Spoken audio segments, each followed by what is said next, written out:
What's up, everybody? Back here with another video. Now today I'm actually back here in Baltimore. I'm giving you all an update on a house that I renovated earlier this year. It was actually my rental property. So if you remember my rental property in the Fells Point area of Baltimore City, the tenants moved out. I did some repairs to the house and I have to sell it because my loan is coming due. So it's cheaper, it makes more sense for me to sell it than to refinance because of the interest rates. And I'm going to give you all a tour of the property. The house is finished, it's been on the market, and it unfortunately has not sold. So I'm gonna give you all a quick tour of the property and then let you all know what's really going on with the house and what happened and what I'm dealing with. So, oh, and real quick, if you haven't subscribed to the channel, go ahead and hit that subscription link. Go ahead and hit the like button and hit the alert button as well, so you know when I post more videos. I do this for you all. All right, peace.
y'all. Hopefully you all enjoyed the tour. It's a really nice property. But with that being said, it didn't sell. So I'll give you all a little history on what happened. A few months ago, I put the house on the market. I put it on the market for 500,000. I put it on the market for 500 because that's what it's worth. It appraised for 500,000 a couple years ago, and that's what I wanted to sell it for. Now, there were a few reasons why the house didn't sell, in my opinion. And the first thing is the layout. Now, the layout is a little different. It's a different type of layout. And whenever you sell a house, you have to ask yourself, who's your buyer? Now, for this house, I don't think this buyer is going to be a young family or anybody with young children, just because of the layout of the property. I think the buyer is going to be maybe a young bachelor or a young woman, or even a young couple that wants to live in the city and enjoy that type of layout that the house has, because it has a sunken living room. The master bedroom's on the top level. I don't think it's going to be an older buyer because of the amount of steps, but the layout is a little different. But the biggest thing why I think the house didn't sell was because of the price point. Now, you have to understand the makeup of the city when you're selling your house. So the average transaction price in Baltimore City is somewhere around 200 to 220,000. That's the average. Now, this house being priced at 500,000 is more than double that. So that means that the house falls into a luxury or high-end category, which normally would be fine, especially if this was a year ago or even 2 years ago. Interest rates are extremely high right now. Now, when it's expensive to buy real estate, the luxury and high-end market within real estate goes cold. People typically don't buy expensive real estate when it's already expensive to buy real estate. So that's one thing that I'm dealing with. I have no control over that. A few other things that came up. The block that the house is on is difficult to find parking, just because of the amount of people that live in the area. And it's also near restaurants and bars. So people park over in that neighborhood just to go to restaurants and go to the bars, unfortunately. So it is hard to find parking. But again, that's beyond my control. So with all those things present, it made it difficult for me to sell. But I had a decision to make. I had to take my emotions out of the decision-making process and make the best decision financially. I had to ask myself, how much have I invested into the deal? What am I willing to sell it for? And what is my backup plan?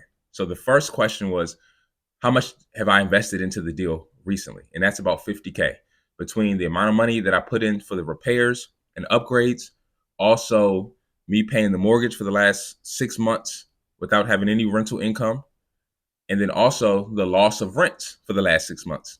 Total of that is about 50K. The next question is, what am I willing to sell it for? What is the rock bottom number? And for me, the rock bottom number for me to sell the property, still make some type of return, and me not feel like I'm giving the house away, was 435,000. Yeah, that's a big drop from 500K. But that's what I ended up doing over that course of that time, dropping the price. And I ended up dropping it down to 435,000 because that's my rock bottom number. That's the least I'm willing to sell it for without me feeling like I'm giving the property away. And then the backup plan is for me to just rent the property back out. Find a renter who's going to get in the property, pay the mortgage, and then put some type of profit back into my pocket. So I ended up putting the house up for rent and still leaving it up for sale at the same time. Yeah, you can actually do that. So I decided to do both.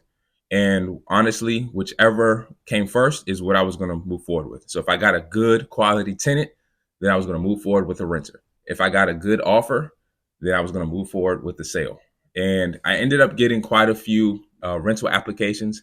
A lot of the rental applications were weak, weren't strong. And honestly, it doesn't do me any favor just to put a renter in a property just for the convenience.